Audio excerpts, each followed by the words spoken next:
사람들이 예수께서 만져주심을 바라고 자기 어린아기를 데리고 오매 제자들이 보고 꾸짖거늘 예수께서 그 어린아이들을 불러 가까이 하시고 이르시되 어린아이들이 내게 오는 것을 용납하고 금하지 말라.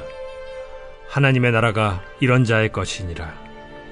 내가 진실로 너희에게 이르노니 누구든지 하나님의 나라를 어린아이와 같이 받아들이지 않는 자는 결단코 거기 들어가지 못하리라. 어떤 관리가 물어 이르되 선한 선생님이여, 내가 무엇을 하여야 영생을 얻으리이까? 네가 어찌하여 나를 선하다 일컫느냐? 하나님 한 분 외에는 선한 이가 없느니라. 네가 계명을 안 하니 간음하지 말라, 살인하지 말라, 도둑질하지 말라, 거짓 증언하지 말라, 내 부모를 공경하라 하였느니라. 이것은 내가 어려서부터 다 지켰나이다. 예수께서 이 말을 들으시고 이르시되 내게 아직도 한 가지 부족한 것이 있으니 내게 있는 것을 다 팔아 가난한 자들에게 나눠주라. 그리하면 하늘에서 내게 보화가 있으리라. 그리고 와서 나를 따르라. 그 사람이 큰 부자이므로 이 말씀을 듣고 심히 근심하더라. 예수께서 그를 보시고 이르시되 재물이 있는 자는 하나님의 나라에 들어가기가 얼마나 어려운지 낙타가 바늘기로 들어가는 것이 부자가 하나님의 나라에 들어가는 것보다 쉬우니라 하시니 듣는 자들이 이르되 그런즉 누가 구원을 얻을 수 있나이까? 무릇 사람이 할 수 없는 것을 하나님은 하실 수 있느니라. 베드로가 여짜오되 보옵소서, 우리가 우리의 것을 다 버리고 주를 따랐나이다. 내가 진실로 너희에게 이르노니 하나님의 나라를 위하여 집이나 아내나 형제나 부모나 자녀를 버린 자는 현세에 여러 배를 받고 내세의 영생을 받지 못할 자가 없느니라. 네, 오늘 이 누가복음 18장의 이제 말씀을 보면 사람들이 예수님께서 만져주심을 바라면서 자기 어린 아기를 데리고 왔다 이렇게 얘기를 합니다. 여기 이제 어린 아기를 표현하는 이제 헬라어의 표현들이 몇 가지가 있습니다. 우리가 잘 아는 천진난만하게 뛰어노는 어린이들, 이럴 때는 우리가 파이디온 이렇게 얘기를 합니다. 그래서 우리 선교회 중에도 파이디온 선교회 이런 게 있죠. 어린이들입니다.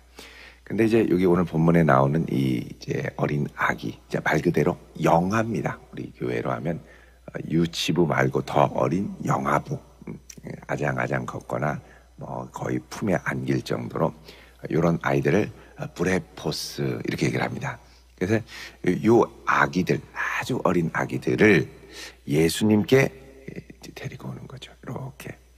그러니까 이 아기들은 자기 힘으로 걸을 수도 없고 설 수도 없고 오직 의지하고, 또 아이들의 정서도 환하게 웃는 엄마를 보면 아이도 환하게 웃고, 그죠? 그러니까 있는 그대로를 받아들이는 상태, 이런 어린 아기들을 예수님 좀 만져주세요 하고 데리고 오니까 제자들이 아니 우리 선생님 바쁜데 이런 아기들을 데리고 와서 뭘 하자는 거냐? 그리고 가라, 애들은 가라 이렇게 얘기를 하죠. 여러분 그 당시에 어린이들의 가치는 그렇게 아주 오늘날처럼 귀하게 여기진 않았습니다.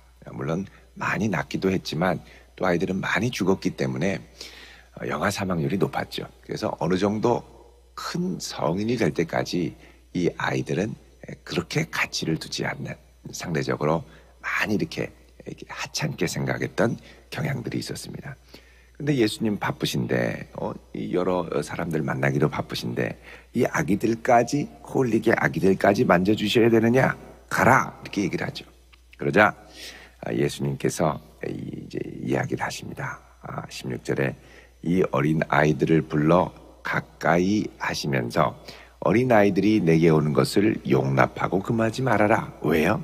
하나님의 나라가 이런 자의 것이니라 말씀하죠. 그러니까 좀 정확하게 번역을 하면 하나님의 나라가 이런 자들로 구성되느니라 이렇게 말씀하는 겁니다. 그러니까 이런 자들로 구성된다는 건 어린 아이 같이 있는 그대로를 아멘으로 순수하게 받아들이는 사람, 이런 사람들로 구성되는, 또 자기 힘으로 자기 능력으로 하나님의 나라를 어떻게 해가 아니라 은혜로, 내게 주신 은혜를 그대로 받아들이는 사람들로 구성되어 있느니라 라고 말씀하죠.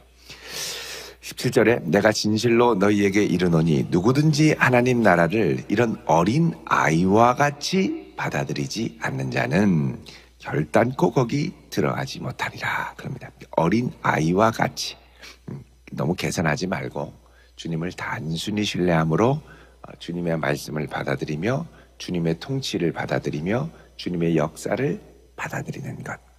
우리가 이제 나이가 들수록 세월이 갈수록 주님이 나를 통치하시는 게 점점 어려워질 때가 있습니다. 왜 그러냐면 내가 갖고 있는 것이 소중해지기 시작할 때, 그리고 소중하게 느껴지기 시작할 때 주님이 나를 온전히 다스려 주세요 라고 하지만 내게 이제 소중해지는 거는 딱 붙들고 요거 빼고요 이렇게 이제 말씀을 하게 되죠. 내게 어려운 건 주님 붙들어 주세요 하는데 내게 너무 좋은 것은 주님 요것만은 건드려 주지 마세요. 이렇게 이제 바뀌게 되는 것이죠. 그래서 예수님께서는 하나님의 나라를 어린아이와 같이 순수하게 너희들이 갖고 있는 무엇이 중하고 무엇이 중하지 않고 이런 가치 판단을 좀 내려놓고, 세상적인 가치 판단을 내려놓고 주님의 통치를 온전히 받아들이는 자가 하나님의 나라에 들어갈 수 있다 얘기를 합니다. 자, 이렇게 온전히 받아들이는 하나님 나라의 가치를 말씀하실 때 18절에 어떤 관리가 예수님께 와서 물어봅니다. 여기 이제 관리라는 말, 아르콘이라고 되어 있는데 리더입니다. 리더. 그 지역에 아주 중심되는 리더십을 갖고 있는 지도자를 말하는 것이죠. 지도자인 동시에 아주 큰 부를 일군 성공한 나름대로의 지도자입니다. 또 구약에서는 하나님의 복을 많이 받으면 이게 물질적인 것으로 이렇게 연결시키는 경향이 많았죠. 아브라함도 거부였고 이삭도 거부였고 야곱도 거부였으니 하나님의 복을 받는 자는 부자가 돼야 된다. 이런 생각들이 나름대로 있었던 것입니다.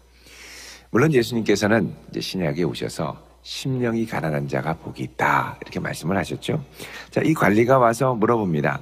선한 선생님이요. 자, 예수님께 선한 선생님이요. 그러니까 예수님을 뭔가 좀 기분을 좋게 하려고 또 예수님을 높이는 동시에 이제 이렇게 얘기를 합니다. 내가 무엇을 하여야 영생을 얻으리까 이렇게 얘기합니다. 여기 이제 영생이라는 말, 우리는 이제 보통 eternal life 이렇게 이제 영원한 생명 이렇게 이제 생각을 합니다만, 이 원래 이 이제 헬라어로 된 게 조에 아이오니온 이렇게 되어 있습니다. 그러니까는 조에 그러면 life고 아이오니온 그러면 에온, 여러분 아시죠? age입니다. age. 그러니까는 다가오는 새 시대에서 영위할 삶, 생명, 이게 조에 아이오니온입니다. 그러니까 요거는 뭐냐면 오는 시대에 누릴 생명의 삶. 그러니까 우리가 죽어서 영원히 산다라는 개념과는 조금 다른 개념인데, 왜 그러냐면 이제 예수님께서 장차 하나님의 나라를 가져오실 때 그 나라에서에 들어가서 사는 생명, 삶을 얻으려면 어떻게 해야 되겠습니까? 그러니까 요거는 영적인 것일 수도 있고, 특히 이 부자의 개념에서는, 부자의 관점에서는 이 영생이라는 건 예수님이 이제 지금 누가복음에 따르면 9장 51절부터 예루살렘을 향해서 십자가를 지러 가고 계시죠. 그러니까 십자가를 지고 이제 우리를 위해 구원의 역사를 이루시면 그 구원의 역사를 이루시고서 이 땅에, 그러니까 당시에 제자들도 그렇고 많은 사람들이 예루살렘에 들어가셔서 예수님이 새로운 왕으로 등극하실 것을 기대했기 때문에 예수님이 새로운 왕이 되셔서 통치하시면 그 통치하시는 시대에 내가 거기서 떵떵거리고 잘 살려면, 좋은 삶을 누리려면 내가 어떻게 해야 되겠습니까? 라는 의미입니다. 이 부자에게는. 그러니까 여기서도 잘 되고 앞으로 오는 세상에서도 잘 살고, 요 생각을 갖고 물어보는 거죠. 자, 그러자 예수님이 이 질문을 듣고 19절에 내가 어찌하여 나를 선하다 하느냐. 그러니까 예수님께서는 이 사람이 선한 선생님이 하고 물어보니까, 야, 어찌하여 나를 선하다 하느냐. 다른 말로 하면 나한테 자꾸 이렇게 환심을 살려고 그러지 말아라. 이제 의도를 살짝 거부하시면서 내가 정말 중요한 건 하나님의 뜻에 맞게 사는 거야. 그래서 하나님 한 분 외에는 선한 이가 없느니라 이렇게 말씀을 하죠. 그러면서 먼저 뭘 말씀하냐? 내가 계명을 알지 않느냐? 10계명을 알지 않느냐? 간음하지 말라, 살인하지 말라, 도둑질하지 말라, 거짓 증언하지 말라, 내 부모를 공경하라. 자, 여러분, 여기 이 10계명을 예수님이 말씀하시는데, 이 10계명은 앞에 있는 1계명부터 4계명, 하나님에 관한 것은 빼고 이제 5계명부터 이웃 사랑에 관한 말씀을 쭉 하고 계시는 걸 볼 수가 있습니다. 그러니까 지금 예수님께서 10계명을 통해서 강조하려는 건 너 하나님 사랑해야 돼가 아니라 내 이웃을 내 몸과 같이 사랑해야 돼라는 말씀을 은연중에 하고 계시는 것이죠. 자, 그러자 이 사람이 하는 말이 뭐냐? 21절에 주님, 제가 이것은 어릴 때부터 다 지켰습니다. 다 지켰습니다. 그러니까 하지 말라라는 건 안 하고 살았다는 거죠. 여러분, 예수님께서 이제 그 신약 시대에 오셔서 사람들에게 또 제자들에게 말씀하신 건 뭐냐?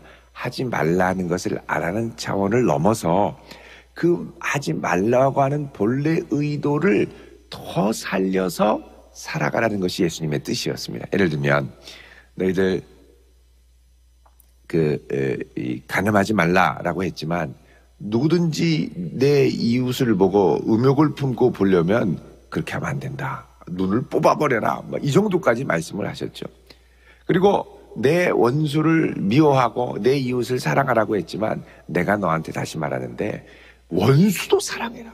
이렇게 아주 파격적으로 예수님이 말씀하셨습니다. 그러니까 하지 말라고 하는 이 소극적인 차원을 벗어나서 원래 주님께서 하지 말라고 하시는 의도가 뭐냐? 내가 이웃을 사랑한다면 최소한 요거는 안 돼. 그러니까 최소한의 기준을 말씀하셨다면 이제는 적극적으로 해야 된다. 이게 예수님께서 이제 오셔가지고 이 세상에 있는 사람들에게, 제자들에게 하셨던 말씀이죠.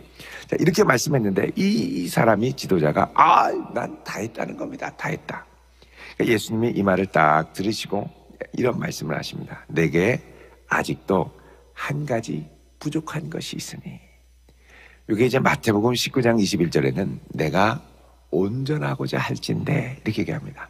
그러니까 내가 하나님의 뜻을 더 온전하게 실행하기를 원한다면, 요게 안 한 것까지는 좋은데, 잘했는데 요게 부족하다. 그건 뭐냐? 내게 있는 것을 다 팔아서 가난한 자들에게 나누어 주어라. 그러면 하늘에서 너에게 보화가 있을 것이다. 그리고 나서 나를 따르라. 이렇게 얘기를 합니다. 자, 지금 예수님께서는 엄청난 도전을 하고 계십니다. 이 관리가 여태까지 하나님의 축복의 결과라고 믿었던 많은 이거를 다 이 재물까지도 절대적으로 너의 이 기준으로 삼지 말고 완전히 다 상대화하고 주님 앞에 내려놓을 수 있어야 된다. 그러면서 이것까지도 내려놓으라고 도전을 하시는 것이죠. 자, 네가 과연 하나님의 통치에 순종한다면 이웃을 사랑하기 위해 여기까지 갈 수 있겠느냐? 이걸 절대화하면 그 다음에는 놓을 수 없는 것을 놓으라고 하기 때문에 근심이 찾아오게 됩니다. 근데 이것을 상대화하면 주께서 요청하시면 주님 그럼 털어버리죠. 그리고 놓고 갈 수 있어야 한다는 것입니다. 그러니까 예수님께서 절대화하시는 것을 절대화하고 예수님이 상대화하시는 것을 상대화하고, 그러니까 우리에게 소중한 모든 것을 주님을 위하여 기꺼이 상대화할 수 있는 게 뭐냐? 제자라고 말씀하시는 겁니다. 또 다른 한편으로는 이제 이런 걸 내가 하지 않는 것을 안 하긴 했지만 이웃을 사랑하고 섬긴다고 할 때 여기까지는 아니라고 생각을 했던 자기만의 기준과 장벽이 있었던 것이죠. 자, 그러니까 이 말씀을 하십니다. 너 이거를 팔아라. 그러니까 팔아라가 아니라, 팔고 끝내라가 아니라, 더 중요한 건 뭐냐? 이것을 팔면 하늘에서 너에게 보화가 있을 건데, 다른 말로 하면 지금 너는 이렇게 살면서 큰 부를 이루면서 하늘의 보화를 하나도 쌓지 않았다는 겁니다. 엉뚱한 방향으로 살아갔던 거죠. 또 하나도 쌓지 않았는데 이렇게 할 때 너에게 보화가 있고, 또 하나, 그 다음에는 그리고 나서 나를 따르라. 여태까지는 예수님을 따르지 않았죠. 이제는 예수님을 따라야 된다. 그러니까 단순히 팔아라. 아유, 그러면 이거 팔면 어떻게 큰일 나는데요. 근데 그게 아니라 하늘의 부활을 쌓으려면 네가 지금 이렇게 가야 된다. 또 다른 한편으로는 이 사람이 지도자이기 때문에 이웃에게 하면 안 될 최소한의 것들은 안 했지만, 그러나 적극적으로 이웃을 적극적으로 사랑하는 것에는 게을렀고 부를 축적하는 데는 열심을 냈던 것을 알 수가 있죠. 근데 이거를 다 상대화하면서 너에게 진정 하늘의 부활가 있으려면 이렇게 해야 된다는 겁니다. 그리고 나서 더 중요한 건 뭐냐? 예수님을 따르는 삶으로 가야 된다는 거예요. 다른 말로 하면 내가 지금 예수님을 따라가는데 이게 결정적으로 이게 발목을 묶고 있기 때문에 예수님을 따라가고 싶어도 요것 때문에 못 따라간다는 거, 덜컥하는 거죠. 자, 23절에 이 사람이 큰 부자이므로 이 말씀을 듣고 심히 근심하더라 그러죠. 다른 건 내가 몰라도 요거를 놓으라 그러니까 심히 근심이 되는 겁니다. 자, 예수님께서 이걸 보시고 말씀합니다. 재물이 있는 자는 하나님 나라에 들어가는 게 얼마나 어려운지, 낙타가 바늘기로 들어가는 것이 부자가 하나님 나라에 들어가는 것보다 쉬우니라. 자, 낙타가 바늘기로 들어가는 거, 아유, 불가능하죠. 낙타가 바늘기로 어떻게 들어가는 거야. 그러니까 또 어떤 분은 이걸 보고 에이, 그래도 들어갈 수 있어, 이러는 분이 있습니다. 그래서 아니, 어떻게 들어가요? 그랬더니 예루살렘 성에 보면 이 들어가는 문 옆에, 사람이 들어가는 문 옆에 낙타들이 따로 들어가는 문이 있었다는 거죠. 그거를 낙타문, 바늘귀라고 했다는 겁니다. 그래서 글로 이렇게 들어가서 이거 봐라, 낙타도 들어갈 수 있지, 이렇게 얘기를 하는데 원래 의도는 그게 아니죠. 그렇게 이 낙타가 바늘귀에 들어가는, 거의 불가능하다는 거죠. 그러니까 그만큼 뭐가 있느냐, 부가 갖고 있는 이 마성, 영성이 있습니다. 재물이 너무 많아지면 하나님을 의지하기보다는, 주님을 의지함으로 내 마음이 든든하기보다는 재물이 나의 마음을 든든하게 하는 경향이 많이 있다는 것이죠.